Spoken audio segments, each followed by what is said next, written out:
Hello बच्चों, let's see the question. कह रहा है कि which bond angle would result in the maximum dipole moment for the triatomic molecule Y X Y. तो बेटा हमें चार बॉन्ड एंगल गिवन है। वाई एक्स वाई का मतलब क्या हुआ बेटा? मान लीजिए ये एक्स है, यहाँ वाई है, यहाँ वाई है, इनके बीच में जो एंगल बन रहा है उसकी बात कर रहा है। इस एंगल को बोला जाता है बेटा थीटा एंगल। तो कह रहा है कि कितना एंगल रखे कि मैक्सिमम डाइपोल मोमेंट आ जाए ना, या 90 रखे, 120 रखे, 150 रखे, या 180 डिग्री रखे।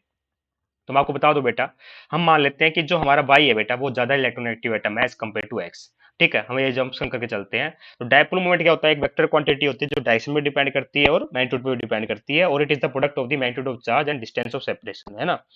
तो देखिए बेटा, इसको दिखाया कैसे जाता है? मैंने क्या कहा कि वायु हम क्या मान रहे हैं, ज्यादा इलेक्ट्रोनेगेटिव एटम है तो इसकी डायरेक्शन होती है लेस इलेक्ट्रोनेगेटिव एटम से लेके मोर इलेक्ट्रोनेगेटिव तरफ। इसको बोला था हेड पार्ट और इसको बोला था टेल पार्ट। सिमिलरली बेटा इसमें हो जाएगा। ठीक है, तो देखिए दो कोई भी वेक्टर क्वांटिटी का जब सम निकालना हो बेटा, ठीक है, मतलब उनका रिजल्टेंट निकालना हो, सो हम कह रहा हूँ दो रिजल्टेंट निकालना हो दो वेक्टर क्वांटिटी का, तो कैसे आता है बेटा? सम भी बोल सकते हैं, वेक्टर सम। मान लेते हैं इसका डायप्लो आता है यू, इसका भी डायप्लो आता है यू, तो इसका बोला जाएगा बेटा, दोनों सेम है तो क्या निकलेगा बेटा? U square plus u square plus two mu square cos theta.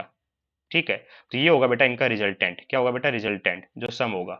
बस हम क्या कर रहे होंगे बेटा, डिफरेंट डिफरेंट एंगल रख के देख रहे होंगे बेटा कि किस में मैक्सिमम आएगा, बस ये पता करना हमें। यही वेक्टर सम, यही होगा बेटा इनका डायपोल मोमेंट। ये आ जाएगा बेटा रिजल्टेंट डायपोल मोमेंट। क्या आ जाएगा बेटा? Resultant dipole moment.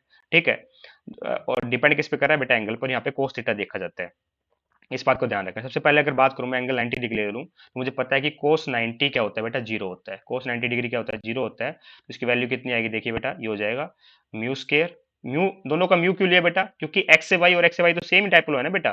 ठीक है, दोनों एटम सेम है। वाई दोनों तरफ वाई लिया और एक एक्स लिया है। ठीक है, तो mu square plus Y square, two mu square, cos 90 zero. तो ये जीरो लिख दो बेटा, ये बात जीरो हो गया, तो ये आ जाएगा under root of two mu.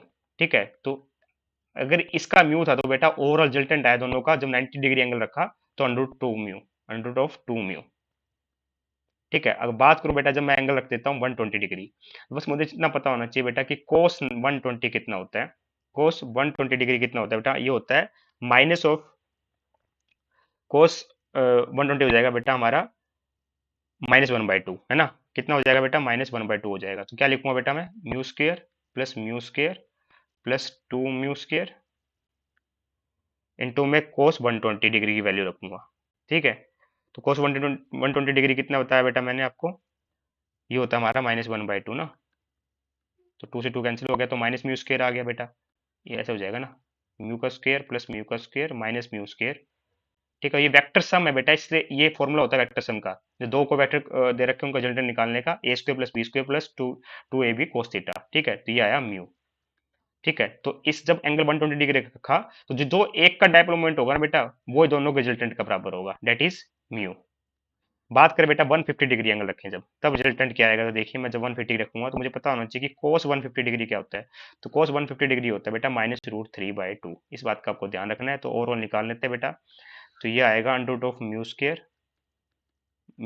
Square plus two mu square cos one -√3/2।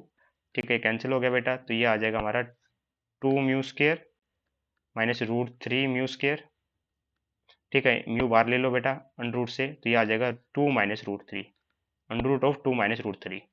ठीक है, तो बस सिंपल कैलकुलेशन है बेटा, कुछ नहीं है, डरना नहीं है। टू -√3 क्या उतना होता है बेटा? टू -√3 होता है 0.26, और इसका भी अंडर रूट लेंगे तो बेटा कितना आ जाएगा? ये आ जाएगा अंडर रूट ऑफ 0.26, 0.50। तो ये आ जाएगा बेटा म्यू/2। तो ये हो जाता है म्यू/2।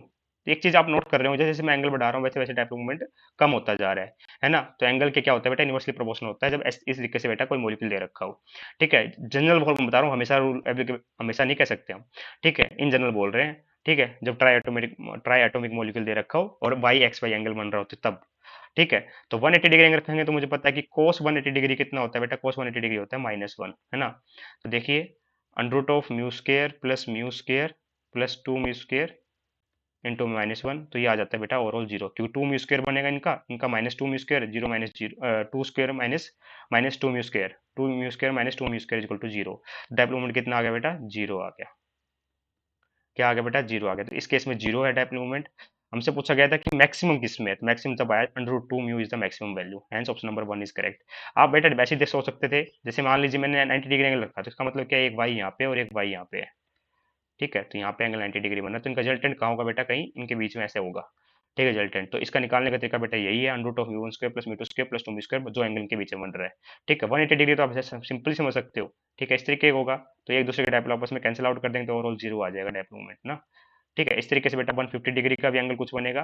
तो डायरेक्ट हम देखने का तरीका यही होता है बेटा, ये दोनों वेक्टर क्वांटिटी थी इसलिए मैंने वेक्टर सम कर दिया, रिजल्टेंट निकाल दिया, रिजल्टेंट जो आया उस हिसाब से देख लिया मैक्सिमम आ रहा है जब थीटा 90 डिग्री देखा, क्योंकि कोस 90 वैल्यू जीरो थी, तो ओवरऑल डायपोल मोमेंट कितना आया बेटा, अंडर रूट 2 म्यू आया। Hence option number 1 is correct.